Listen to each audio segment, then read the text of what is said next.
سیدنا صدیق اکبر نے بھی یہی وصیت کی تھی کہ میرا جنازہ پڑھ کے پھر حضور کے سامنے لے جانا اور سلام عرض کرنا۔ حضرت انس سے بھی روایت، حضرت علی سے بھی روایت ہے، حضرت صدیق اکبر کی وصیت تھی حضور کے پاس لے جانا اور حضور سے اجازت مانگنا، اجازت مل جائے تو قدموں میں دفن کر دینا ورنہ جنت البقیع میں۔ تو حضرت علی المرتضیٰ اور حضرت انس روایت کرتے ہیں کہ ایسا ہی ہوا کہ ہم نے جنازہ اٹھایا، پڑھا اور پھر حضور کے مواجہ انور کے سامنے رکھ دیا اور سارے ہاتھ باندھ کے عرض کرتے یا رسول اللہ ھذا ابو بکر یستاذن، اے اللہ کے پیارے محبوب صلی اللہ علیہ وسلم، یہ ابو بکر ہیں، آپ سے اجازت طلب کرتے ہیں، آپ کی قربت میں دفن ہونے کا شوق ہے، ہمیں کیا حکم ہے؟ تو اس وقت حجرہ عائشہ تھا، یہ گنبد خضرا نہیں بنا ہوا تھا، صرف حجرہ تھا، اس کو تالا لگا تھا، چابی حضرت عائشہ کے پاس ہوا کرتی تھی رضی اللہ تعالی عنہ، تو تالا لگا ہوا تھا اور لوگوں نے رکھ کے یہ عرض کیا، تو پھر کیا ہوا کہ وہ تالا خود بخود کھلا، پھر کنڈی بھی خود بخود کھلی، اور پھر جو دروازہ تھا وہ خود بخود کھلا اور اندر سے آواز آئی اوصل الحبیب الی الحبیب لان الحبیب الی الحبیب مشتاق، یار کو یار سے ملا دو، یار تو پہلے یار کا انتظار کر رہا۔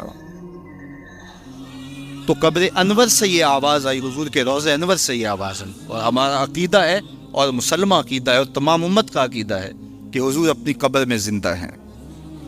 یہ بعد میں فتنہ پیدا ہوا حضور علیہ السلام کے حوالے سے، یہ جو معاذ اللہ میری زبان وہ بوجھ نہیں اٹھاتی جو لوگ کہتے ہیں، یہ حضرت شیخ عبد الحق محدث دہلوی علیہ رحمہ نے لکھا ہے تتمہ مدارج النبوہ میں۔ آپ کہتے ہیں اللہ کا شکر ہے، بہت سارے معاملات میں امت میں اختلاف پیدا ہو گئے، لیکن اللہ کا شکر ہے کہ اس معاملے میں تو کوئی اختلاف نہیں کہ حضور اپنی قبر انور میں زندہ ہے۔ یہ حضرت شیخ نے لکھا ہے، تو اس کا مطلب ہوا کہ یہ بات کا اختلاف ہے۔ تو حضور علیہ السلام اپنی قبر انور میں زندہ ہیں۔ حضرت ابو درداء رضی اللہ تعالی عنہ نے جب آقا کریم نے درود السلام کی ترغیب دی تو کہا حضور جب آپ انتقال کر چکے ہوں گے تو کیا ہم اس وقت بھی آپ پہ درود پڑھیں؟ تو حضرت ابو درداء نے جب حضور سے پوچھا، ابن ماجہ کی روایت ہے، تو کہا حضور جب آپ وصال کر چکے ہوں گے تو درود السلام اس وقت بھی جاری رکھیں؟ تو آقا کریم علیہ السلام نے ارشاد فرمایا انما حرم علی الارض ان تاکل اجساد الانبیاء فنبی اللہ حی یرزق، فرمایا ہاں بعد میں بھی میرے پر درود جاری رکھنا، اللہ نے مٹی پہ حرام کر دیا ہے کہ وہ نبیوں کے جسم کو کھائے، نبی قبروں میں زندہ ہوتے ہیں ان کو رزق دیا جاتا۔ میرے حضور نے کہا نا ارسلت الی الخلق کافہ، میں تمام مخلوق کا رسول بنا کے بھیجا ہوں، تمام مخلوق کا، صرف انسانوں کا نہیں، تمام مخلوق، ارسلت الی الخلق کافہ، تمام مخلوقات کا رسول ہو۔ تو حضور مٹی کے بھی رسول ہیں، تو کیا مٹی اپنے رسول کو کھا جائے گی؟ یہ کیسے ہو سکتا ہے؟ تو مٹی کے اوپر حرام ہے، یہ لفظ ہے انما حرم علی الارض ان تاکل اجساد الانبیاء، اللہ نے مٹی پر حرام کر دیا کہ وہ نبیوں کے جسم کو کھائے۔ فنبی اللہ حی یرزق، یہ سیاستہ کی روایت پڑھ رہا ہوں، نبی اپنی قبروں میں زندہ ہوتے اور انہیں رزق بھی دیا جاتا۔ سلسل باقی رہے، اللہ آپ کو جزا دے، آپ کے جذبے کو سلامت رکھے، اور باقی بھی جتنوں کے سینوں میں نعرے مچل رہے ہیں تو اللہ ان کو بھی سلامت رہے، اور انشاءاللہ آگے میلاد کے جلوس ہوں گے تو آپ عقیدتوں کا اظہار جی بھر کے کیجئے گا۔ تو میرے پاس صرف 35 منٹ ہیں اور میں نے آگے بڑھنا ہے، تو میں آپ کی توجہ آپ اپنی جانب چاہوں گا۔ تو بات کر رہا تھا کہ اللہ کی رحمتوں سے کوئی بعید نہیں کہ آج کی مجلس بھی قبول کر لی جائے، اور اللہ فرشتوں سے کہے کہ دیکھو 1500 برس بیت گئے ہیں، یہ آج بھی بیٹھ کے اس نعمت کا شکرانہ ادا کر رہے ہیں، اور آج کی مجلس اس کی بارگاہ میں قبول کر لی جائے۔ باقی جہاں تک حضور کی صورت میں عطا کردہ انعام خداوندی کے شکرانے کی بات ہے، تو یہ ایک دوپہر کی محفل میلاد کیا، ساری زندگی حضور کے نام لگا دے، حق کے شکر پھر بھی ادا نہ ہو۔ ہمارے بدن پہ اتنے بال نہیں ہیں جتنے رسول اللہ کے احسانات ہیں، ہمارا بال بال قرض رسالت میں جکڑا ہوا ہے۔ خدا شناسی تو بڑی دور کی بات ہے، ہم خود شناس بھی نہ ہوتے اگر حضور تشریف نہ لاتے، ہمیں یہ بھی نہ پتا ہوتا کہ ہم کون ہیں۔ اور مجھے بتاؤ جس کو یہ بھی معلوم نہ ہو کہ میں کون ہوں، اس کے پلے ہوتا کیا ہے؟ اقبال نے کہا تھا اپنے من میں ڈوب کر پا جا سراغ زندگی، تو میرا نہیں بنتا نہ بن اپنا تو بن، اور جو اپنا بھی نہیں ہے اس کو یہ بھی نہیں پتا کہ میں کون ہوں۔ دیکھو انسان اشرف المخلوقات ہونے کے باوجود وَلَقَدْ كَرَّمْنَا بَنِي آدَمَ کا تاج اس کے سر پہ رکھا ہے، لیکن بہائم کو، چوپایوں کو، حشرات الارض کو، اجرام فلکیہ کو، جلتی آگ کو، بہتے پانی کو، چلتی ہواؤں کو اپنا معبود سمجھتا ہے۔ مٹی کے مادوں کے آگے اپنی پیشانی کے تقدس کو پامال کرتا ہے۔ لکڑی کے وزن اور پتھر کے اصنام، ان کے چرنوں میں اس کی پیشانی کا تقدس پامال ہوتا ہے۔ اس کو یہ نہیں پتا تھا کہ میں کون، جو انسان کی خدمت کے لیے، ضرورت کے لیے، نوکری کے لیے چیزیں بنائی گئی ہیں، یہ ان کو خدا سمجھ بیٹھا۔ انسان کی تاریخ تو اتنی شرمناک ہے، یہ مچھلی پکڑنے کے لیے کانٹے کے ساتھ جو کیچوا لگایا جاتا ہے، کسی زمانے میں یہ بھی انسان کا معبود ہے۔ اس نے مچھروں کو، حشرات الارض کو، چوپایوں کو، سانپوں، بچھوؤں کو، مینڈکوں کو اپنا خدا مانا۔ درختوں کو، پیپل اور برگد کے اشجار کو اس نے اپنا خدا مانا۔ پتھروں کے تراشیدہ اصنام کو اپنا خدا مانا اور پیشانی کا تقدس پامال کیا۔ یہ تو حضور آئے اور انہوں نے آ کے بتایا، میاں یہ تیرے معبود نہیں ہے، یہ تیری دہلیز کے نوکر ہے۔ یہ جانور تیری سواری کے لیے، بار برداری کے لیے، تیری غذائی ضرورتوں کی تکمیل کے لیے، تجھے گوشت اور دودھ فراہم پیدا کرنے کے لیے پیدا کیے گئے۔ یہ چاند، سورج، ستارے تیری راہوں میں روشنی اجالنے کے لیے، یہ تجھے تیرے ذوق نظارہ کی تسکین کے لیے پیدا کیے گئے۔ یہ درخت تجھے آکسیجن فراہم کرنے کے لیے، تجھے ایندھن فراہم کرنے کے لیے، تجھے پھل فراہم کرنے کے لیے، تجھے سایہ دینے کے لیے پیدا کیے گئے ہیں۔ تیرے ذوق نظارہ کے قرار کے لیے پیدا کیے گئے، تیرے معبود نہیں تو دیکھ، چاند کو پوچھتا ہے، یہ دیکھ انگلی اٹھتی ہے اور وہ ٹکڑے ہو کے قدموں میں آتا ہے۔ درختوں کو پوچھتا ہے، جا میں نہیں، تو ہی کہہ دے تو میں اللہ کا رسول بلا رہا ہے۔ درخت آ کے قدموں میں سلامی دیتا ہے۔ پتھروں کو کہہ رہا ہے، پتھر کلمہ محمد عربی کے پڑھتے ہیں۔ حضرت سیدنا علی المرتضیٰ فرماتے ہیں، اس پتھر کو میں آج بھی جانتا ہوں جو بعثت سے قبل حضور پر سلام پیش کیا کرتا۔ درخت سلامیاں دیتے ہیں۔ حضرت یعلا بن مرہ رضی اللہ تعالیٰ عنہ فرماتے ہیں کہ ایک دن میں حضور کے ہمراہ تھا، راستے میں حضور استراحت فرمانے لگے تو میں حضور کے پہرے کے لیے کھڑا ہو گیا۔ تو کیا منظر دیکھتا ہوں کہ دور صحرا میں ایک درخت ہے، اس نے ہلنا شروع کر دیا۔ پھر وہ اپنی جگہ سے اکھڑا اور شاخوں کے بل اپنے آپ کو گھسیٹتا ہوا میرے برابر آ کے کھڑا نہیں ہو جاتا اور جھومنے لگ جاتا ہے۔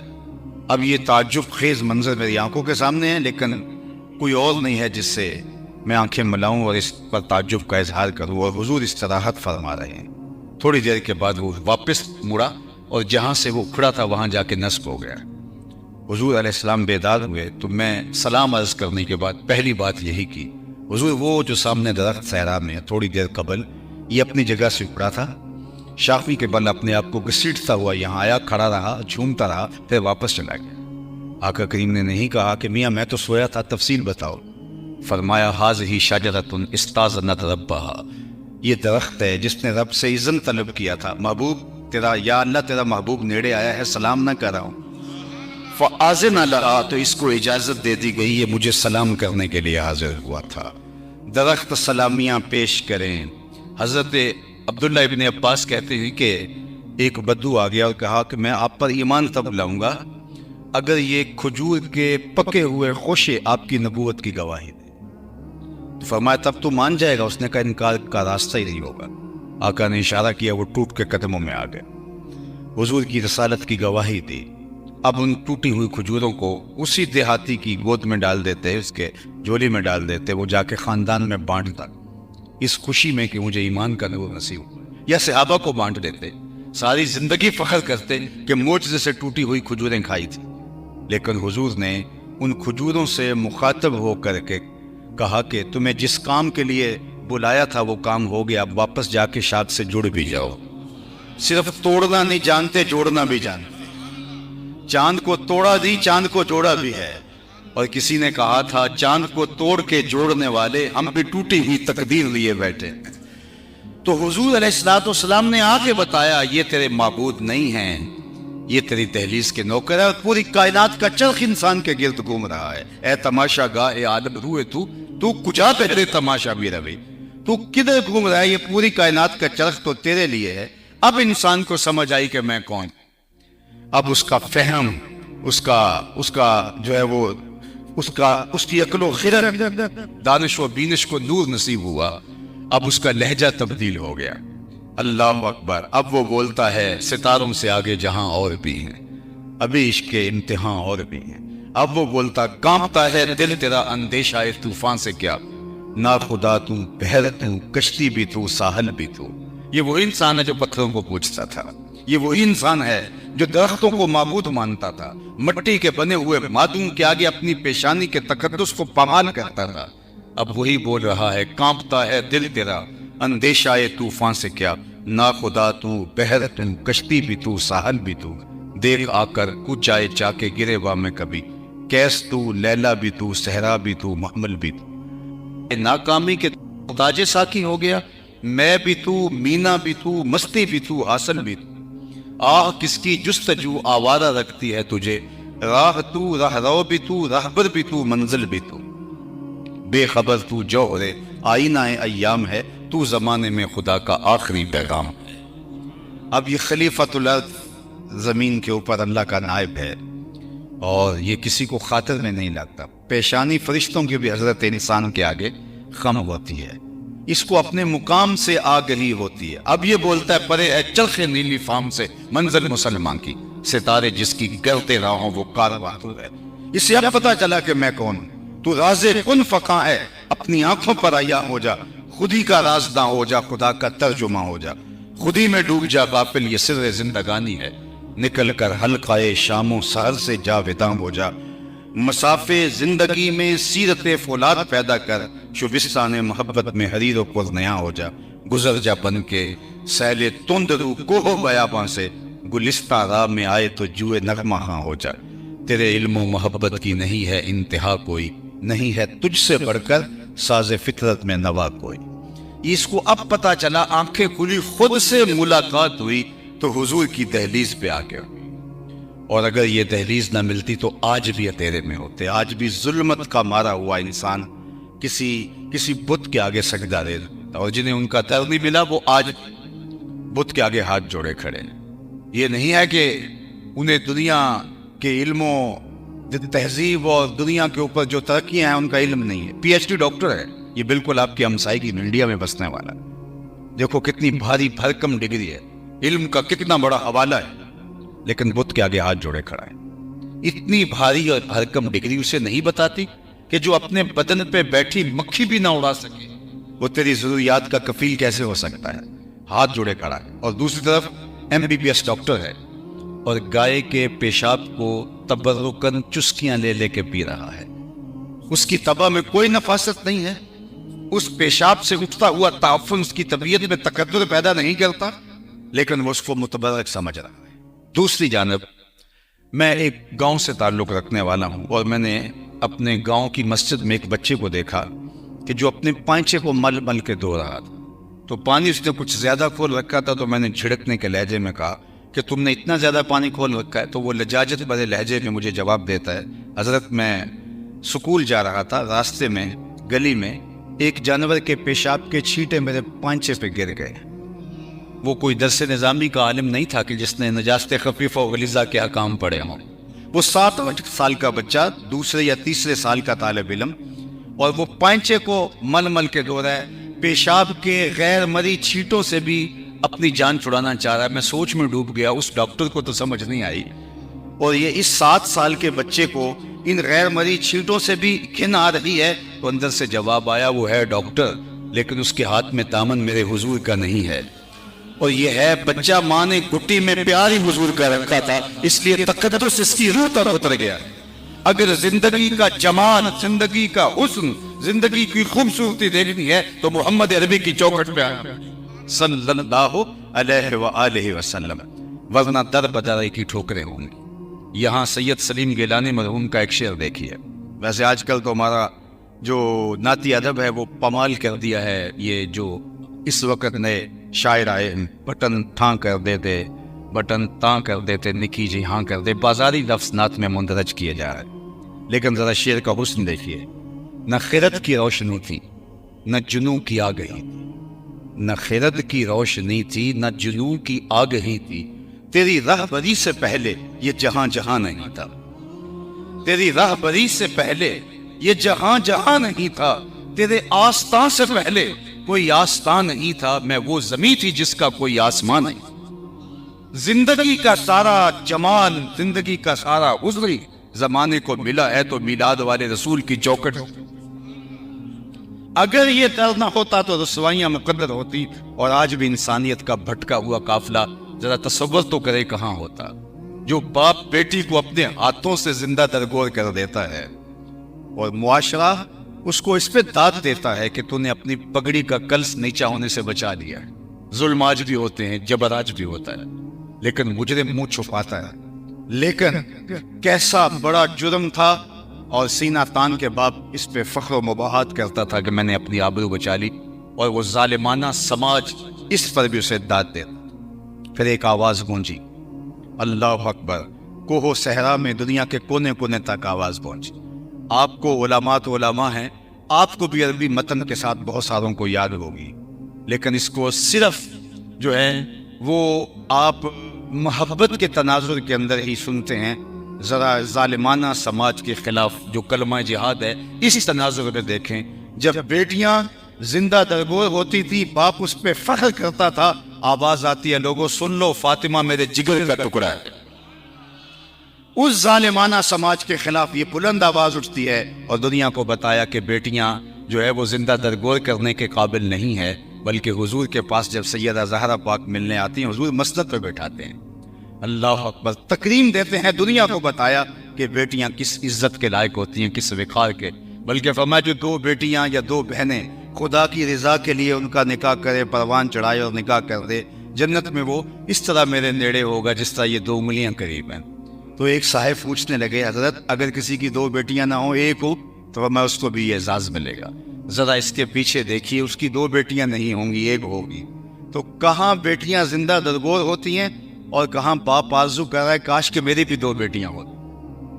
میں نے گجرانوالا کپڑا مارکیٹ میں ایک بوڑھے شخص کو اپنی کمر کے اوپر بورا لاد کے جاتے ہوئے دیکھا. تو میری شناسائی تھی، تو میں نے اس کو کہا کہ تم بوڑھے ہو گئے، اب چھوڑتے نہیں کام.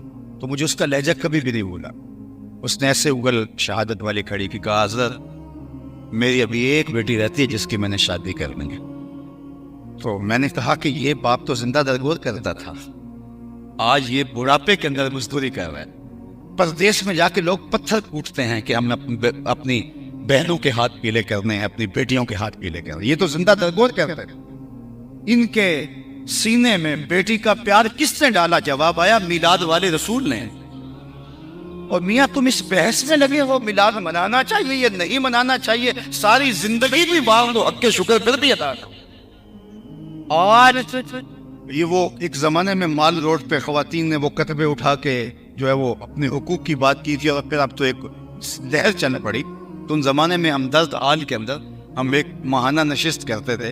تو میں نے کہا تم بھول گئی ہو، تم آج اسلام کے خلاف بغاوت میں اتر آئی ہو اور پردے کو بوجھ سمجھتی ہو. تم بھول گئی ہو، تمہارا تو وجود گوارا نہیں تھا. عورت تو گالی تھی. کس لوگوں نے کہا کہ آج قبیلے جن سے انسان سے نہیں ہے، ہم شکل ضرور ہے انسان کی، لیکن انسان کے بچوں کو جنم بھی دیتی ہے، پروان بھی چڑھاتی ہے، دودھ بھی پلاتی ہے، مگر انسان نہیں ہے.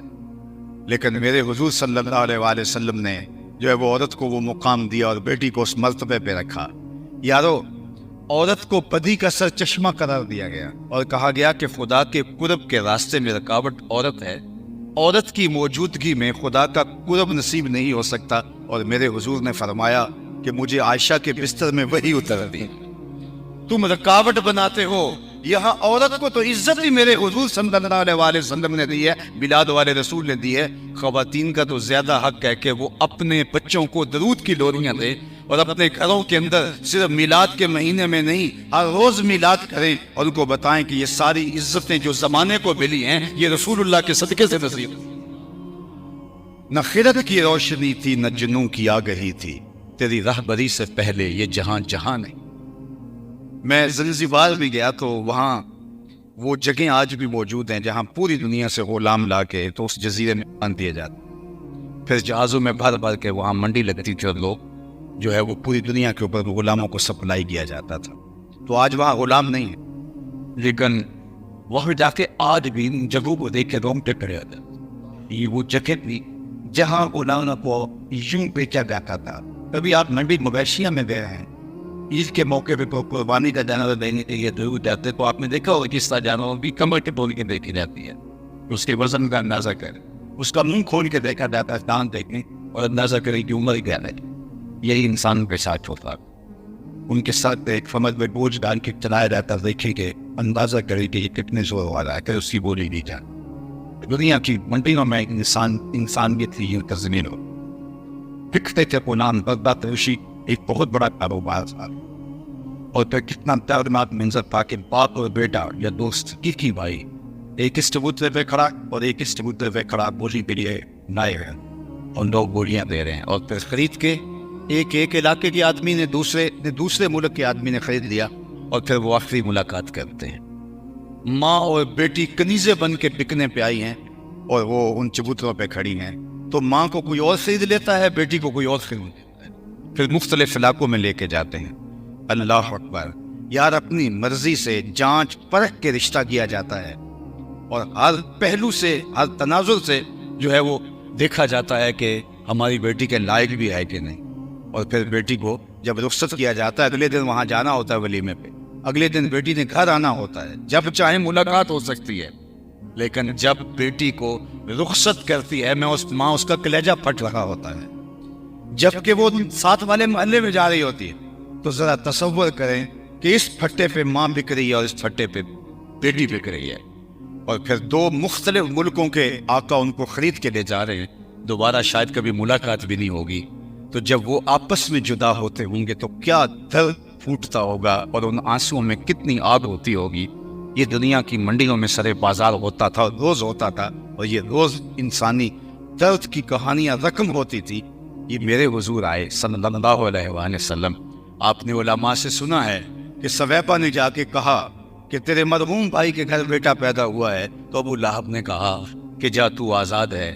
تو اس پر اس کو کیا فائدہ ہوا علماء سے آپ سنتے ہیں، لیکن میں جس پہلو کی طرف آپ کی توجہ دلانا چاہتا ہوں وہ یہ کہ حضور نے صحنِ کائنات پہ قدم رکھا، غلامی کی زنجیریں ٹوٹنے لگیں، پھر اتنے طریقے دیے غلام آزاد کرنے کے، قسم توڑ بیٹھو غلام آزاد، کفارہ قتل میں غلام آزاد، کفارہ زہار میں غلام آزاد، روزہ توڑ بیٹھو غلام آزاد، ویسے ترغیب دی غلام آزاد کرنے کی۔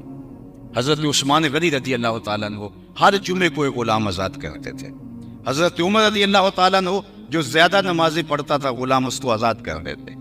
غلاموں کو یہ آپ کی عادت اور آپ کا مزاج سمجھ میں آیا تو انہوں نے زیادہ نمازیں پڑھنی شروع کر دی، تو آپ نے آزاد کرنا شروع کر دیا۔ تو لوگوں نے کہا عمر آپ بولے ہیں یہ دل سے نہیں پڑھتے، یہ آپ کو دکھلانے کے لیے اور آزادی کے لیے کرتے ہیں۔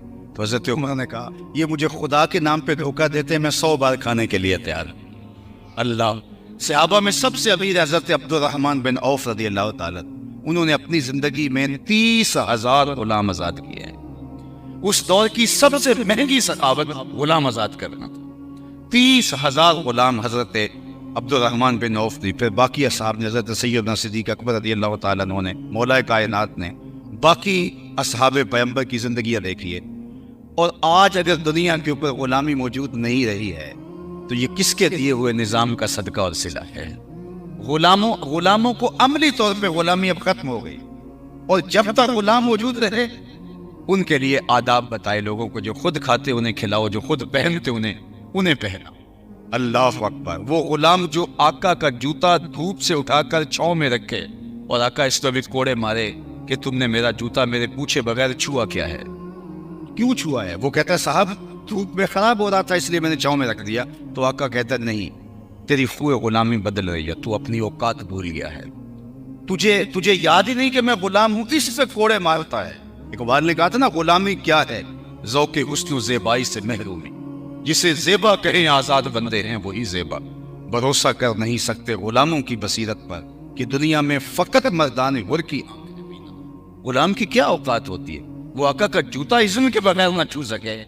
سنو، ایک بار نہیں 100 بار میلاد مناؤ، حضور کے ذکر میں دیوانگی کا اظہار کرو۔ جب غلام آقا کا جوتا بغیر اذن کے چھو نہیں سکتا، حضور معراج سے واپس پلٹتے ہیں اور بلال سے پوچھتے ہیں بلال تو کون سا نیک عمل کرتا ہے، میں جنت میں تیرے قدموں کی آہٹ سنتا ہوں۔ کیا اس سے ایک جملے نے دور غلامی کی ساری تھکن اتار نہیں دی ہوگی؟ اور بلال فرش سیٹ کے فرازے عرش تک نہیں پہنچ گیا ہوگا. یہ عظمتیں کہ جو جوتا بھی نہ چھو سکی, اس کو کونین کا سردار کہہ رہا ہے کہ میں نے تیرے قدموں کی آہٹ وہاں سنی ہے, پستیوں سے اٹھا کے اوج ثریا کی بلندیوں تک پہنچا دیا. انسانیت کا قافلہ پھٹک اور بہک کر جس منزل پہ گرا تھا اور جس اتھا گہرائی میں گرا تھا, اسے اگر نکالا ہے وہاں سے تو آمنہ کے ناد نے, میلاد والے رسول نے نکالا. آفتاب زندگی کی ایک شعاع اولی, نور سے تیرے فلک روشن درخشاں ہے زمین, تیری ہستی روشنی کا ایک حسی مینار ہے, ہر کرن جس کی نشان منزل دنیا ہوتی. تیری نظروں نے تراشی ظلمتوں سے آفتاب, پاؤں تیرے چوم کر ذرے بنے ماہ مبی. اے غریبوں کے سہارے, اے یتیموں کی مراد, محسن انسانیت تجھ سا کوئی. کائنات کو جتنا بھی حسن ملا ہے, بلکہ میں ایک اور بات کہوں, آپ کی اگر توجہ ہو, دنیا کے اوپر جہاں بھی تہذیب موجود ہے, چاہے وہ کفر کا معاشرہ ہی نہیں, جہاں تہذیب, جہاں خیر کی کوئی قدر موجود ہے, وہ صدقہ ہے میلاد والے رسول صلی اللہ علیہ وآلہ وسلم. دنیا کو خیر دیا ہی حضور نے ہے, اسی چوکٹ سے دور روشنیاں اور اجالے بٹے ہیں. اس لیے میلاد حضور کی چوکٹ سے خیرات مانگنا ہے, اور ہم جولی پھیلا کے عرض گزار ہوتے ہیں, چمک تجھ سے پاتے ہیں سب پانے والے, میرا دل بھی چمکا دے چمکانے والے. صاحبان محبت, میں آپ سے عرض گزار ہوں گا کہ صرف ایک دن یا ایک رات یا جھنڈیاں لگا دینے سے حق ادا نہیں ہوتا. عقیدتوں کے یہ مظہر ہیں, الفتوں کے یہ رنگ ہیں, اور حضور کے ساتھ پیار کا یہ آہنگ ہے, اور یہ اہل اللہ اور جو ہے وہ حضور کے محبین کا یہ طریقہ شروع سے رہا ہے. وہ عقیدتوں کے رنگ کو اپناتے رہے ہیں, لیکن کہیں آپ اس پہ نہ رک جائیں, اپنی ساری زندگی حضور کے نام لگانے کا عہد کریں. وہ آقا جنہوں نے غار سجدہ کے نوکیلے پتھروں پہ پیشانیاں رکھ کے ہمارے لیے دعائیں مانگی, صرف ایک دن کے پرجوش نعرے یا پرجوش خطاب حق ادا نہیں کرتا. ہمیں ساری زندگی آقا کریم کے نام لگانا پڑے گی. میرے استاد فرمایا کرتے تھے, یہ نہ ہو کہ لوگ تمہیں پوچھیں تم کون ہوتے ہو, اور تمہیں بتانا پڑے صاحب ہم مسلمان ہوتے ہیں. فرماتے تھے, نہ تمہیں بتانے کی نوبت آئے, نہ کسی کو پوچھنے کی ضرورت. تمہاری وضاحت, طرز زندگی, انداز معاشرت ایسا خوبصورت ہونا چاہیے کہ لوگ دور سے دیکھیں تو کہیں وہ دیکھو حضور کا غلام آ رہا ہے.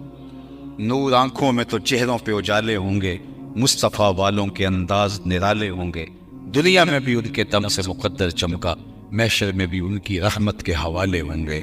آئیے یہ 1500 سالہ حضور کا جشن میلاد ہے, ہم عزم کریں کہ حضور جئیں گے تو آپ کے لیے, مریں گے تو آپ کے لیے. زندگی کی ایک ایک سانس حضور کے نام کر دیں. بلکہ مجھے بڑی دیر کے بعد نازش قادری مرحوم کا شعر یاد آیا کہ کیا انہوں نے محبت کے جو ہے وہ انداز کو بیان کیا ہے. مسے خام تو اس طرح سے کندن کر, ہے مسے خام تو اس طرح سے کندن کر لو, دل کو یاد شہ کونین کا مسکن کر لو, دل کو یاد شہ کونین کا مسکن کر لو. سبز گنبد سے یوں تعلق بناؤ نازش, روح بھی اپنی ہرے رنگ سے روغن کر. ان کا طرز زندگی, ان کا بتایا ہوا طریقہ, اس کے مطابق دور سے دکھائی دیں کہ ہم حضور کے غلام ہیں. بشر الکیفی لقائل حبیب امام سیوطی کی ہے, تو اس میں ایک واقعہ لائے ہیں کہ حضور علیہ السلام کی مبارک داڑھی اور سر انور میں کل 18 سے 22 تک سفید بال تھے. کسی کی سیرت بھی ایسی محفوظ نہیں, اور کسی کی کا جو ہے وہ شمائل اور کسی کی صورت بھی ایسی بیان نہیں فرمائی گئی جیسے آمنہ کے لال کی سیرت اور صورت بیان.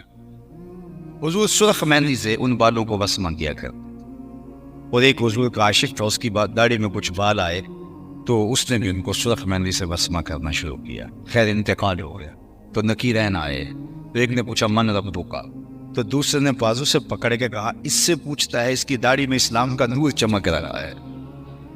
تو میں اور آپ, ہمارا نقشہ, ہماری وضاحت, طرز زندگی, انداز زیست یہ بتائے ہم حضور کے غلام. کسی کو پوچھنا نہ پڑے. یار کسی سکھ کے بارے میں کبھی پوچھنا پڑا ہے کہ یہ سکھ ہے؟ اس نے اپنے گرو کو ایسا مانا ہے. حضرت کرما والے فرمایا کرتے تھے یار ذرا سکھوں سے ہی جو ہے وہ نصیحت حاصل کر لو, انہوں نے کس طرح اپنے گرو کو مانا ہے. دور سے پہچانا جاتا ہے یہ کس کا چیلا ہے. تو حضور کے غلاموں کو بھی حضور علیہ السلام کے بتائے ہوئے طریقے پر، حضور علیہ السلام کے انداز حیات پر ایسے عمل کرنا چاہیے، دور سے پتہ چلے یہ حضور کا غلام آ رہا ہے، حضور کا عاشق آ رہا ہے۔ تو آئیے اپنی زندگی کو حضور کے نام لگائیں، اور یہی میلاد کا پیغام ہے، اور میلاد کے اندر ہم یہی سیکھتے ہیں، سر سے لے کر پاؤں تک ہمارا طرز زندگی اور ہمارے شمائل، ہمارا نقشہ، ہماری صورت حضور علیہ السلام کی بتائی ہوئی تعلیمات کے عکس بھی ہو۔ میرے حضرت کا ایک شعر ہے، یاری لا تو پاک نبی سنگ اے پر پوری یاری، یاری لا تو پاک نبی سنگ اے پر پوری یاری، پھر درود قبول ہے تیرا لکھ نہ لو ایک واری، پھر درود قبول ہے تیرا لکھ نہ لو ایک واری۔ اللہ ہمیں حضور کی راہوں کا مسافر رکھے اور اپنی خاص عنایتوں کا حظ وافر دے۔ وآخر دعوانا ان الحمد للہ۔